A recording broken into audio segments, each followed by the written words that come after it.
प्रिय दर्शकों, आपको बड़े ही आदर सहित प्रेम भरा नमस्कार।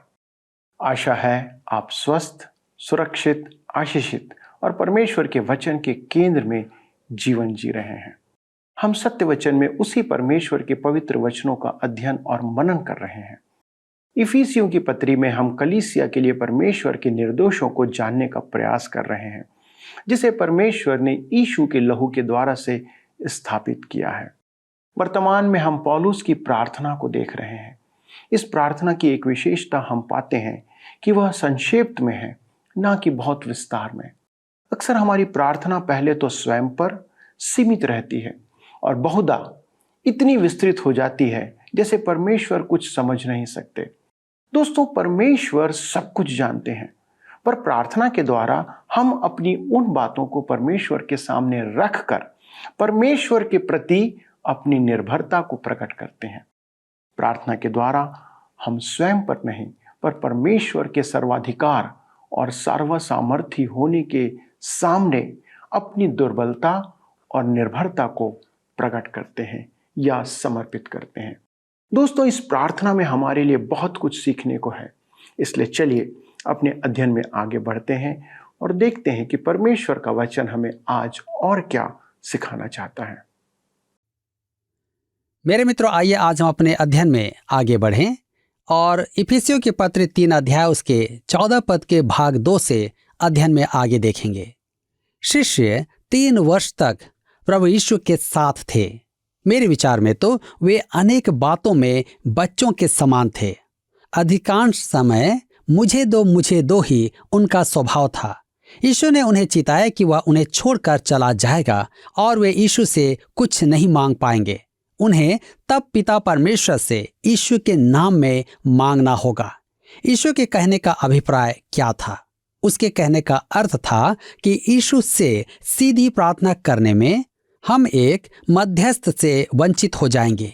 यीशु के नाम में पिता परमेश्वर से मांगने का अर्थ है कि हम पिता परमेश्वर से विनती करें, जिसे प्रभु यीशु आपके और मेरे लिए परमेश्वर के सामने रखे। मेरे मित्रों, हमें अपनी प्रार्थना के जीवन में बहुत सावधान रहना है। मैं सेवा में आ जाने के बाद बहुत सी ऐसी बातें देख पाता हूं जिन्हें मैंने पहले कभी नहीं सोचा था। मैं एक सभा में था जहां एक भ्रमणशील भाई प्रार्थना करने के लिए आया था। वह सभा बहुत अच्छी प्रकार से आरंभ हुई थी। संगीत अति उत्तम था। पास्टर ने भी बहुत अच्छा संचालन किया था। अब उन्होंने इस भाई से प्रार्थना करने का निवेदन किया। उसने बहुत सी बातों के लिए प्रार्थना की और मैंने गिना कि उसने मेरे लिए 3 बार प्रार्थना की। जब उसने दूसरी बार मेरे लिए प्रार्थना की तो मेरे मन में प्रतिक्रिया हुई कि उसे प्रभु से दूसरी बार ये कहने की आवश्यकता नहीं थी। अब जब उसने तीसरी बार कहा कि मुझे ऐसा लगा कि वह प्रभु को अप्रसन्न कर देगा। परमेश्वर उस प्रार्थना को बार बार सुनकर ऊब जाएगा। शायद उस भाई ने मुझे देखकर सोचा कि मुझे 3 बार प्रार्थना करने की आवश्यकता है, तथापि यह अन्य जातियों जैसा व्यर्थ का दोहराना था। प्रभु ने उसे पहली बार ही सुन लिया था। हमें अपने प्रार्थना के जीवन में अत्यधिक सावधान रहना आवश्यक है। जी हाँ, क्या आपने ध्यान दिया कि पौलुस की प्रार्थनाएं संक्षिप्त हैं? इफिसियों की इस पत्री में ये 2 प्रार्थनाएं और फिलिपियों की पत्री में उसकी प्रार्थना सब संक्षिप्त हैं। सच तो यह है कि धर्मशास्त्र में जितनी प्रार्थनाएं हैं सब संक्षिप्त हैं। प्रभु यीशु ने कहा कि हमें अन्य जातियों की नाई प्रार्थना में बातों को दोहराने की आवश्यकता नहीं है। वे सोचते हैं कि अधिक बातें करने से उनकी प्रार्थना सुन ली जाएगी। इस्राएल के लिए मूसा की प्रार्थना केवल 3 पदों में व्यक्त है। कर्मेल पर्वत पर जब एलियाह बाल के पुजारियों के विरुद्ध अकेला परमेश्वर के लिए खड़ा था, उसने एक महान प्रार्थना की जो केवल 1 ही पद की है। नेहमिया की प्रार्थना भी 7 ही पदों की है। यूहन्ना अध्याय 17 में प्रभु यीशु के प्रार्थना को पढ़ने में केवल 3 मिनट लगते हैं। सबसे छोटी प्रार्थना शमौन पतरस की है। मत्ती 14 के 30 में, हे प्रभु मुझे बचा। उसने यह प्रार्थना उस समय की थी जिस समय वह गलील सागर की लहरों में डूब रहा था। कुछ लोगों का कहना है कि यह इतनी छोटी है कि इसे प्रार्थना नहीं कहा जा सकता है। मेरे मित्रों, यह प्रार्थना ही है और इसका उत्तर उसे तुरंत मिला था। यदि पतरस वैसी प्रार्थना करता जैसी हमारे प्रचारक रविवार की सुबह करते हैं, हे प्रभु, तू सर्व उपस्थित, सर्वज्ञानी, सर्वशक्तिमान है, तो वह अपनी याचना तक पहुंचते समय 20 फुट पानी के नीचे चला जाता। प्रार्थना छोटी और उसमें काम की बात होनी चाहिए। इफिसियों की पत्री 3:15 में हम पढ़ते हैं, जिससे स्वर्ग और पृथ्वी पर हर एक घराने का नाम रखा जाता है। परमेश्वर के पास एक अद्भुत परिवार है।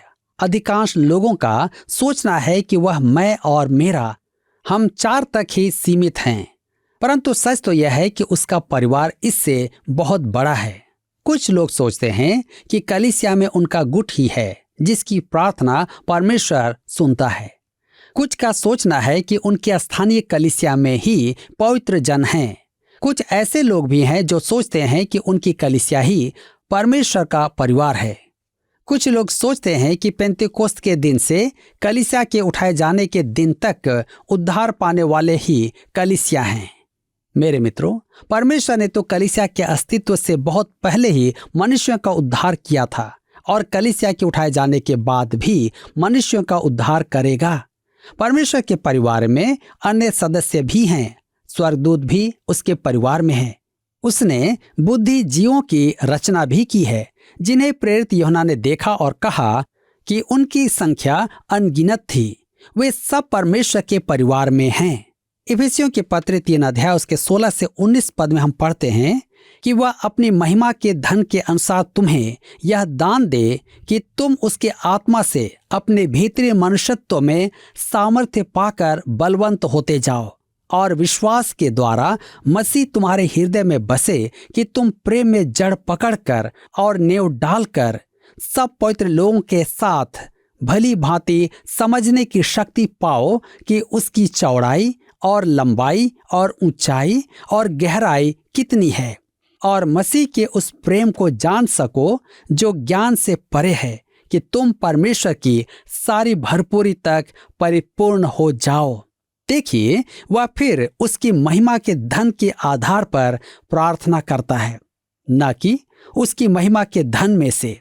यदि वह महिमा के धन में से दे तो वह रॉकफेलर के समान होगा, जो अपने गोल्फ का सामान उठाने वाले को 10 का सिक्का देता था। यहाँ पौलुस इफिसियों की कलीसिया के लिए प्रार्थना में 4 निवेदन करता है। पहला, यह कि विश्वासी उसके आत्मा से अपने भीतरी मनुष्यत्व में सामर्थ्य पाकर बलवंत होते जाएं। विश्वासी का आत्मिक स्वभाव उसके शारीरिक व्यक्तित्व के समान ही प्रार्थनाओं की आवश्यकता में होता है। कितनी बार ऐसा होता है कि शरीर पर तो ध्यान दिया जाता है, परंतु आत्मिकता पर ध्यान देने से हम चूक जाते हैं।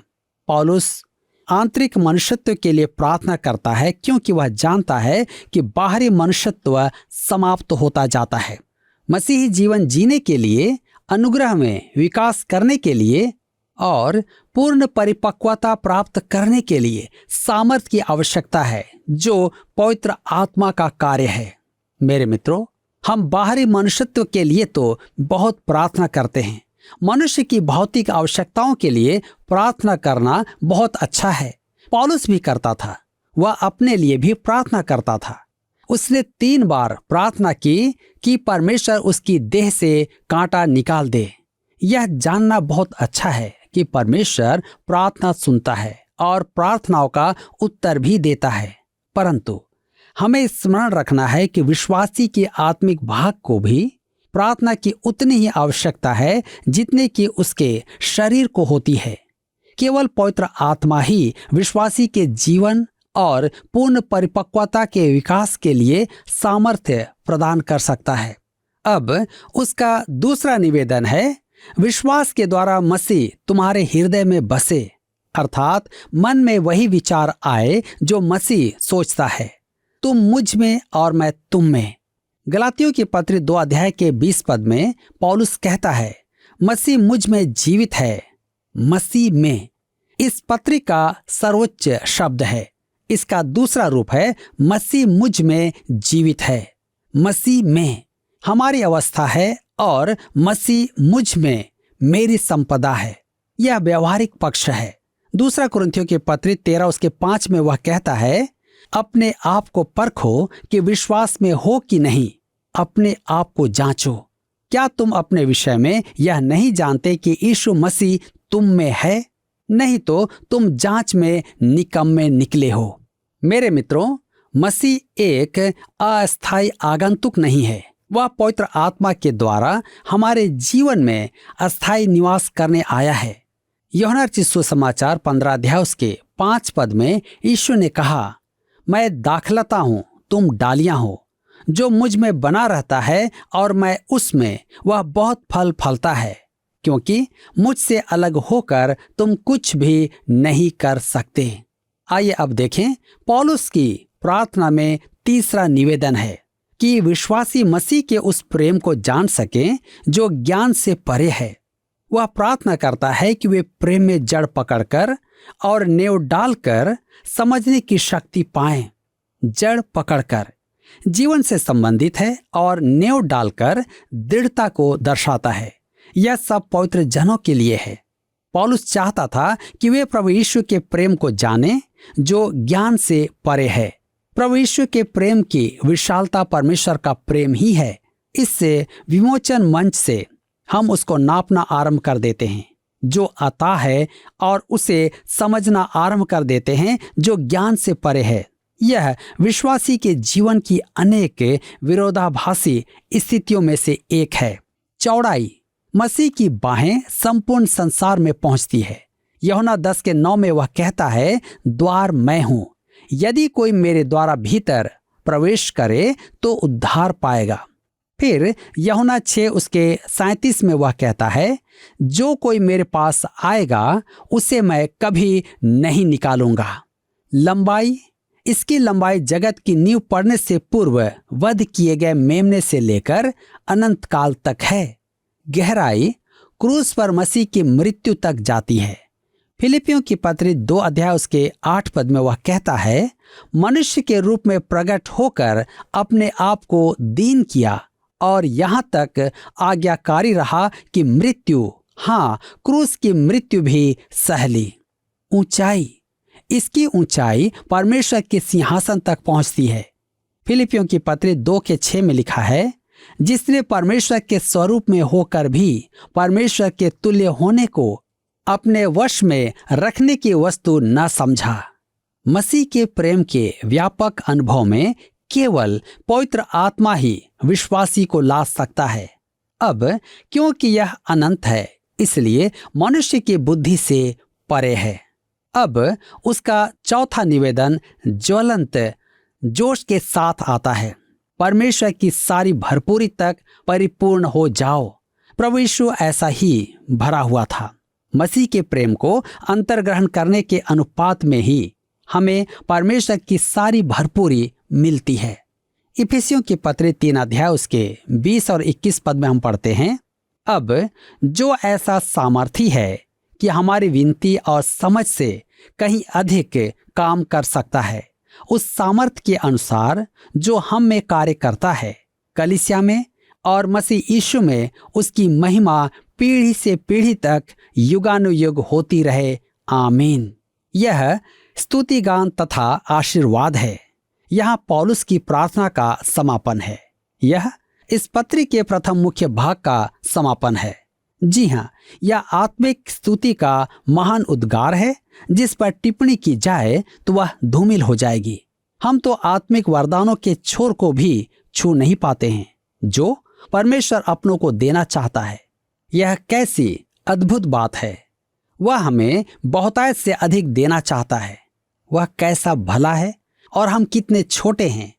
हम उसकी आशीषों को संभाल नहीं सकते।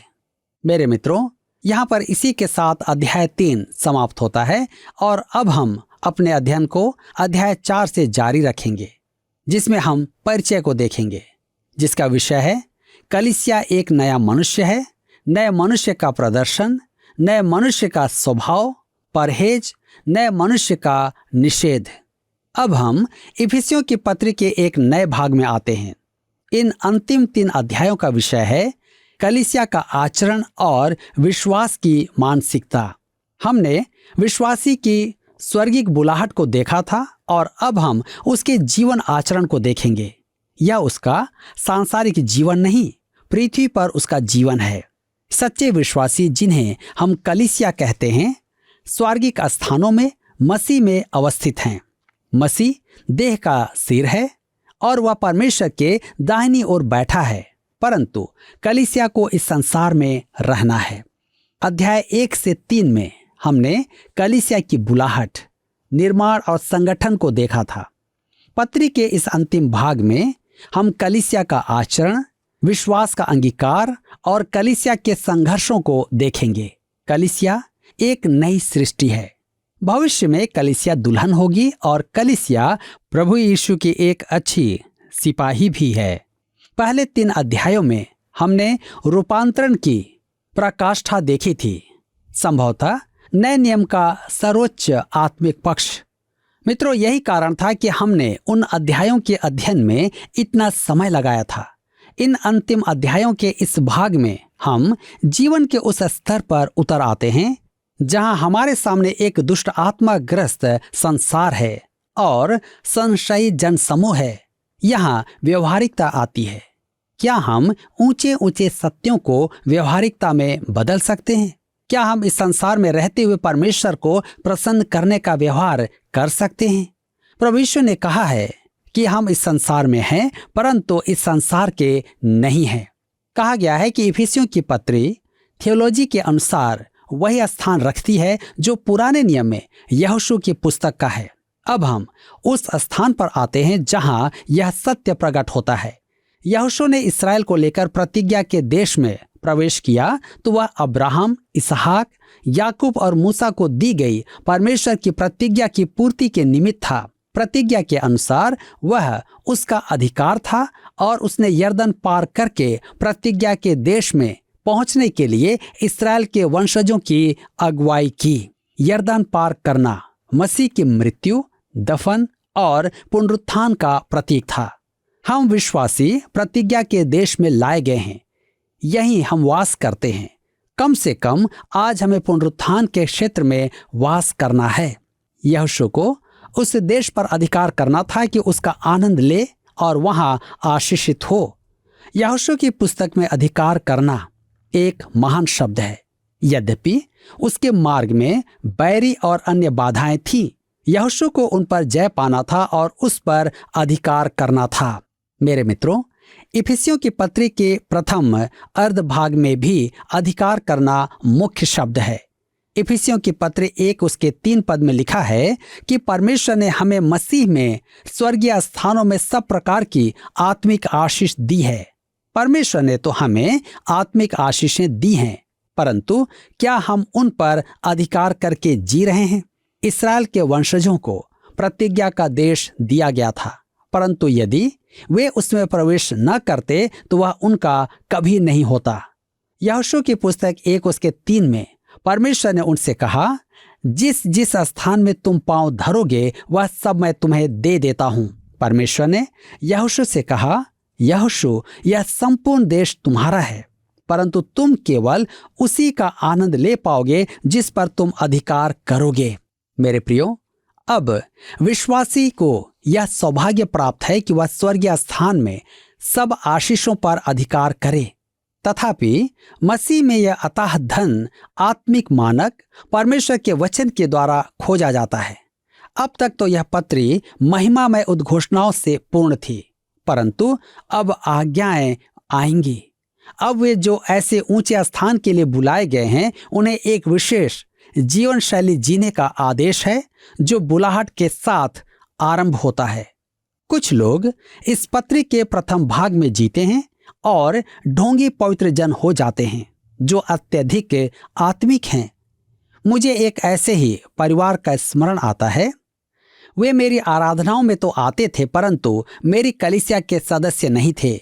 वे अच्छे और सक्रिय विश्वासी थे। मैंने एक दिन उनसे पूछा कि वे कलीसिया की सदस्यता क्यों नहीं ले लेते। उन्होंने छत की ओर देखते हुए कहा, हम अप्रत्यक्ष कलीसिया के सदस्य हैं।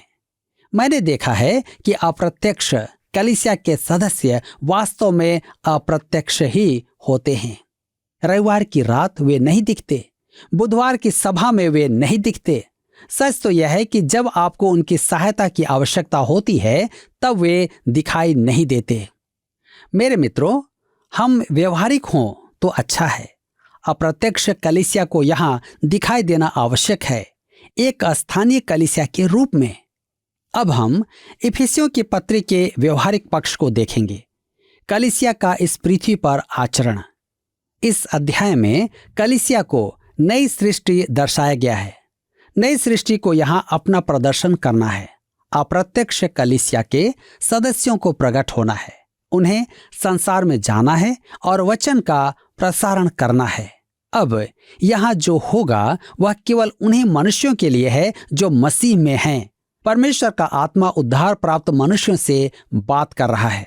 यदि आप विश्वासी नहीं हैं तो परमेश्वर इस पत्री में निहित आदेशों का पालन करने के लिए आपसे नहीं कह रहा है।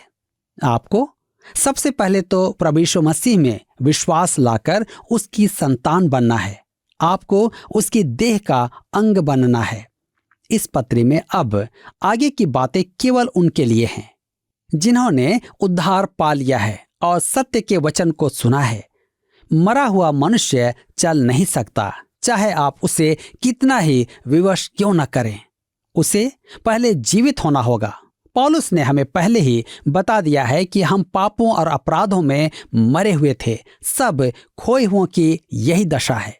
यदि सेना का कप्तान कब्रिस्तान में जाकर कहे सावधान आगे बढ़, तो वहां कोई नहीं होगा कि परेड करे। पहले तो उन मुर्दों में जीवन होना चाहिए।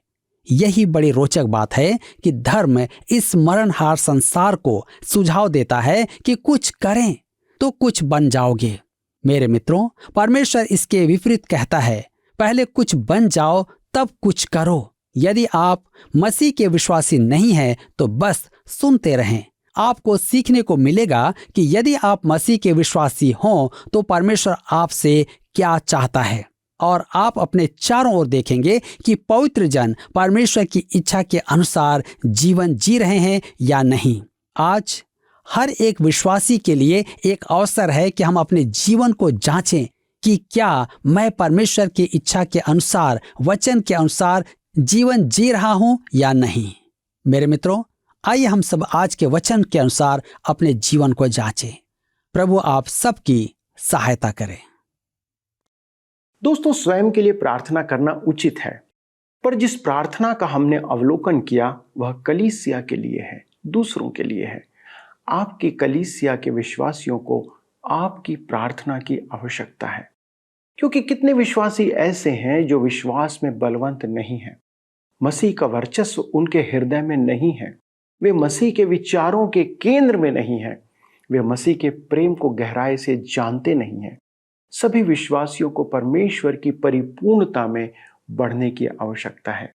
ऐसे अनेक विषयों के लिए हमें प्रार्थना करने की आवश्यकता है। आपको प्रार्थना में समय देने की आवश्यकता है। दोस्तों, परमेश्वर के किसी दास ने कहा कि जब हम स्वर्ग में होंगे तब यदि किसी बात का हमें अफसोस होगा तो वह यह है कि हमने क्यों इतना कम प्रार्थना किया या प्रार्थना में कम समय क्यों दिया। हमारा प्रार्थना का जीवन कैसा है, हम कितनी प्रार्थना करते हैं और किन किन विषयों के लिए हम प्रार्थना करते हैं, ये महत्वपूर्ण है। मित्रों, आपकी कलीसिया, आपके पासवान, आपके विश्वासियों, आपके परिवार के लोगों को आत्मिक उन्नति के लिए आपकी प्रार्थना की आवश्यकता है। क्या आप ऐसा करने को तैयार हैं? याकूब की पत्री 5वां अध्याय 16 पद में लिखा है कि धर्मी जन की प्रार्थना के प्रभाव से बहुत कुछ हो सकता है और आप मसीह के लहू के द्वारा धर्मी बनाए गए हैं। प्रभु आपको आशीष दे। आइए हम प्रार्थना करें कि हमारा प्रार्थना का जीवन परमेश्वर की इच्छा के अनुसार बढ़ता चला जाए। आइए प्रार्थना करें। स्वर्गीय पिता परमेश्वर, हम आपके सर्वाधिकार, आपकी सर्वोच्चता के लिए आपको धन्यवाद देते हैं। और इसलिए भी धन्यवाद देते हैं कि प्रभु आप हमारे मांगने के पहले सब कुछ जानते हैं। लेकिन प्रभु आपने हमें इस हृदय में वो विचार दिया है, वो आवश्यकता उत्पन्न किया है कि हम अपने लोगों के लिए प्रार्थना करें। आज संसार में अनेक ऐसे विषय हैं जिनके लिए हमें प्रार्थना करने की आवश्यकता है। लोगों को हमारी प्रार्थना की आवश्यकता है, हमारे कलीसिया, परिवार, बच्चों के लिए, हमारे देश के लिए प्रभु प्रार्थना की आवश्यकता है। अनुग्रह करें पिता कि आप इन प्रार्थना के विषयों को हमारे जीवन में डालें, हमारे दर्शकों के जीवन में डालें और उन सभी को एक प्रार्थना योद्धा के रूप में उपयोग करें। पिता, आज धन्यवाद देते हैं जितने भी लोगों ने ये इच्छा जाहिर की है, ये निश्चय किया है कि वे आज से प्रार्थना में समय व्यतीत करेंगे। हमारी विनती है प्रभु कि आप उन्हें प्रार्थना का जीवन में बढ़ने में सहायता प्रदान करें। धन्यवाद देते हैं पिता, इस विनती को सुनने के लिए प्रभु यीशु मसीह के नाम से मांगते हैं, आमीन। दोस्तों, मुझे विश्वास है कि आज आपने एक निर्णय लिया होगा कि आप लोगों के लिए प्रार्थना करेंगे। और यदि आपने निर्णय लिया है तो हमें भी इस बात को बताएं। प्लीज़ अपना फ़ोन उठाएं और हमें सूचित करें। आप SMS या WhatsApp के द्वारा भी हमें बता सकते हैं कि आपने ये निर्णय लिया है। प्रभु आपको आशीष दे और अपनी प्रार्थना के जीवन में बढ़ने में आपकी सहायता करें। पिछले कार्यक्रम के प्रश्न का उत्तर है ए, कलीसिया में इस्राएली और अन्य जाति बराबर हैं। पौलुस जिस भेद की चर्चा कर रहा है वह भेद यह है कि कलीसिया में इस्राएली और अन्य जाति बराबर हैं। आज का प्रश्न है, आज हमने प्रार्थना के संबंध में जाना कि प्रार्थना छोटी और अर्थपूर्ण होना चाहिए। धर्मशास्त्र में सबसे छोटी प्रार्थना किसने की? ए, मूसा, बी, नेहेमिया, सी, शमौन पतरस, डी, यीशु मसीह। मित्रों, इस प्रश्न का उत्तर हमें कल सुबह 6 बजे से पहले विकल्प A, B, C या D के साथ अपना नाम, पता, स्थान के साथ 9651433397 पर SMS या WhatsApp करें। सभी विजेताओं को विशेष पुरस्कार प्रदान किए जाएंगे। धन्यवाद। क्या आपको यह कार्यक्रम पसंद आया? अभी हमें एक मिस कॉल करें और आप अगले विजेता हो सकते हैं।